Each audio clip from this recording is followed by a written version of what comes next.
আল্লাহর কসম করে বলি, যে সমস্ত নারীরা স্বামীকে অভিশাপ দেয়, ও মরে গেলেই বাঁচতাম, ওরে ছাড়িয়ে দিলেই বাঁচতাম, ওর পালে এসে শান্তি হলো না, আমার কপালে সুখ হলো না, বড়া পড়া মরে না কেন, বড়া পড়ার সংসারে এসে সুখ হলো না, এই হারামজাদার সংসারে এসে সুখ হলো না।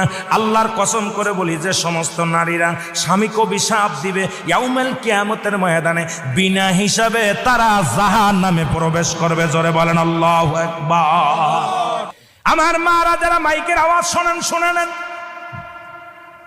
যত আপনার নামাজ, আপনার রোজা, আপনার হজ সব কিছু বরবাদ হয়ে যাবে যারা স্বামীকে লানত করবেন, স্বামীকে যারা অভিশাপ করবেন, স্বামীর বিরুদ্ধে অভিযোগ করবেন, স্বামীর প্রশংসা করবেন। আল্লাহর কসম করে বলি, যে সমস্ত নারীরা স্বামীকে অভিশাপ দেয়, ও মরে গেলেই বাঁচতাম, ওরে ছাড়িয়ে দিলেই বাঁচতাম, ওর পালে এসে শান্তি হলো না, আমার কপালে সুখ হলো না, বড়া পড়া মরে না কেন, বড়া পড়ার সংসারে এসে সুখ হলো না, এই হারামজাদার সংসারে এসে সুখ হলো না।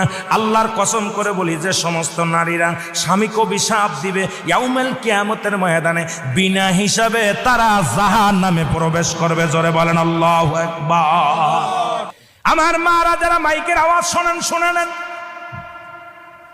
যত আপনার নামাজ, আপনার রোজা, আপনার হজ সব কিছু বরবাদ হয়ে যাবে যারা স্বামীকে লানত করবেন, স্বামীকে যারা অভিশাপ করবেন, স্বামীর বিরুদ্ধে অভিযোগ করবেন, স্বামীর প্রশংসা করবেন।